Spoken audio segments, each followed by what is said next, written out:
La France est aujourd'hui fracturée, défigurée, martyrisée, après 50 années au cours desquelles nos dirigeants politiques, toutes tendances confondues, ont fait preuve successivement de laxisme, d'absence de clairvoyance et de lucidité, de manque de vision, de déni de réalité, de volonté politique et à présent de renoncement face au plus grand des dangers qui menacent notre nation, la guerre civile et ethnique.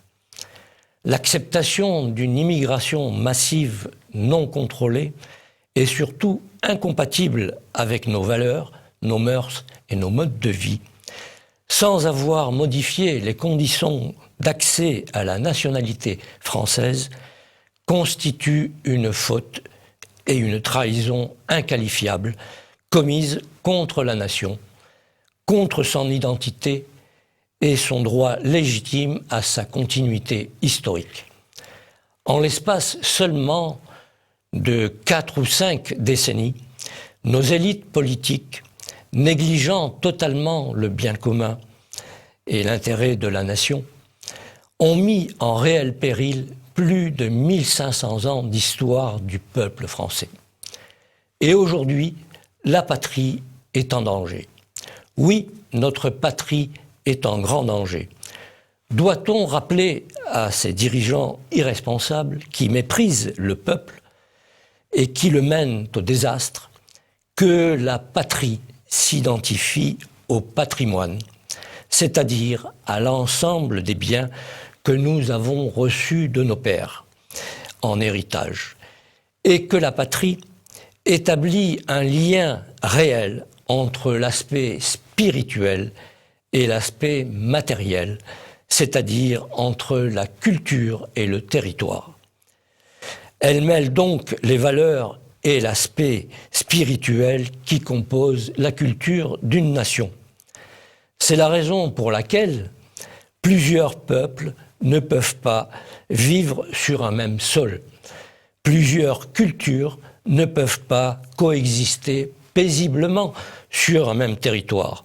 Je citerai Julien Freund, une collectivité politique qui n'est plus une patrie pour ses membres cesse d'être défendue pour tomber plus ou moins rapidement, car là où il n'y a pas de patrie, les mercenaires ou l'étranger deviennent les maîtres.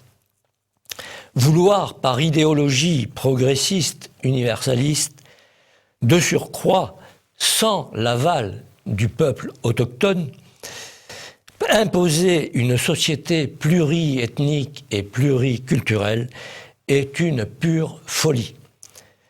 Le pluriculturalisme est une imposture sanglante que nous avons déjà payée chèrement ces dernières années et qui va plonger la France vers la dévastation et le malheur. Avoir ignoré cela et avoir refusé de corriger le cours néfaste des choses a conduit en effet à la situation explosive et délirante qui frappe aujourd'hui injustement le peuple français. Celui-ci souffre de l'abandon de ses dirigeants face à l'instauration d'un communautarisme dicté par une idéologie mortifère, devenant, grâce au nombre, de plus en plus vindicative et agressive. Combien de morts le peuple français, hébété devant tant d'ingratitude de la part des derniers arrivants, légaux et illégaux, qui crachent sur la France et veulent aujourd'hui réécrire son histoire. Combien de temps le peuple attendra-t-il avant de se révolter devant cela? Combien de temps le peuple français, menacé dans son identité et dans sa vie, attendra-t-il avant de se lever face à des dirigeants qui ne l'aiment pas et qui ne le protègent pas devant la violence et la volonté criminelle de ceux qui veulent imposer leur vision du monde? Nos dirigeants politiques peuvent-ils continuer impunément à ignorer les drames qui s'annoncent et à refuser d'assumer leurs responsabilités. Leur démission provoque l'effondrement de l'état de droit qui régit pourtant le fonctionnement de notre démocratie et finira par instaurer le chaos. La chienlit, aurait dit De Gaulle, qui inévitablement conduira à l'affrontement. L'heure est donc grave. Face au naufrage de la France, qui se dessine sous nos yeux ahuris, le peuple français doit-il se résigner et se soumettre au triste sort qui lui est réservé? L'espérance doit-elle disparaître? Tout espoir est-il donc perdu? Mais la fin de l'espoir, n'est-ce pas le commencement de la mort? Eh bien non, rien n'est écrit et tout est encore possible à condition de le vouloir. C'est pourquoi, moi, général Martinez, j'appelle les Français, et en particulier ceux appartenant à cette majorité silencieuse, ignorés, abandonnés, menacés, méprisés, agressés, à me rejoindre pour entrer en résistance contre la démission et le renoncement d'un pouvoir politique qui n'entreprendra finalement, malgré l'évidence du danger, aucune action ni contre la submersion migratoire hostile à notre civilisation et à notre culture, ni contre le séparatisme islamique. Face à cette soumission à l'esprit totalitaire qui conduit à la trahison de la nation française, je les invite à se rallier à moi pour préparer l'élection présidentielle de 2022, à laquelle j'ai décidé de me porter candidat. Hors des partis politiques. Il faut en effet provoquer le sursaut national indispensable au rétablissement d'un État fort, soucieux du bien commun et de l'intérêt de la nation, qui doit pouvoir exercer son droit légitime à sa continuité historique mise à mal depuis trop longtemps. D'ailleurs, notre souveraineté, confisquée par des institutions supranationales, doit être retrouvée et réaffirmée.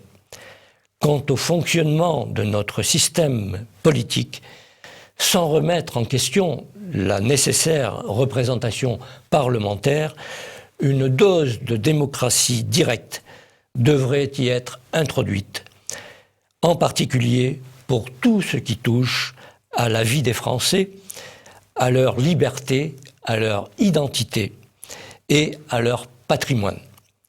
Cette candidature s'appuie sur la formation, entreprise depuis quelques mois, d'une équipe de gouvernement de relève nationale. Elle est par ailleurs soutenue par d'autres généraux. Le moment est donc venu de traiter résolument et courageusement le problème de l'immigration et en particulier celle de culture islamique, peu compatible avec nos valeurs et source de conflits. Après le droit à la différence pour les individus prôné par la gauche française il y a une quarantaine d'années, il est temps à présent d'exiger le même droit à la différence pour les peuples. Le peuple français a le droit d'être différent des peuples d'Afrique noire et du Maghreb et vice-versa. L'Europe doit pouvoir être différente des peuples différentes de l'Afrique noire et du Maghreb également. C'est d'ailleurs ce qui a constitué la richesse de l'humanité jusqu'à présent. Mais cette dérive, qui s'est accélérée au fil des dernières décennies, a été rendue possible grâce à une propagande ignoble exercée par l'idéologie droit de l'homiste et acceptée par des dirigeants politiques coupables qui se sont succédés.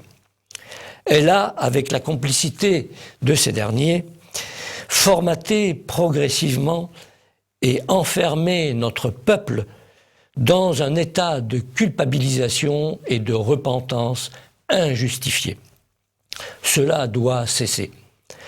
Au-delà de ce premier combat primordial, le redressement de l'État devra être entrepris et avec lui, la fin de la corruption, de la politique systématique de mensonges et de falsification. L'État doit en effet être au service de la vérité, des citoyens et du bien commun, et non pas à la solde de sordides appétits particuliers sur fond de conflits d'intérêts.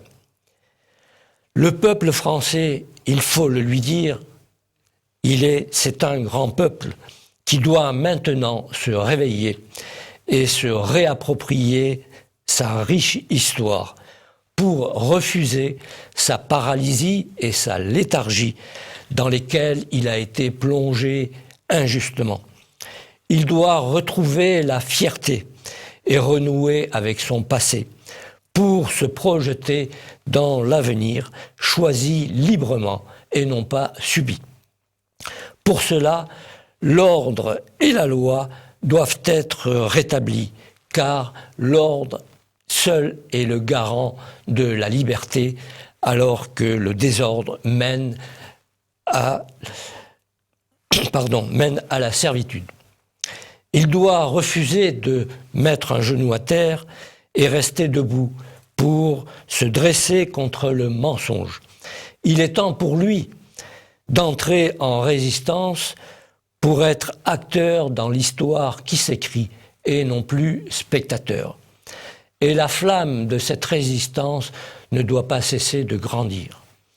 Le combat que nous mènerons ensemble, sans haine mais avec détermination, nous est en fait imposé par le renoncement de nos dirigeants. Face à cette guerre qui vient sur notre propre territoire, ce combat ne peut être que souverainiste, identitaire et culturel. Il nous conduira jusqu'à la victoire pour sauver la France et la nation française. Vive la France!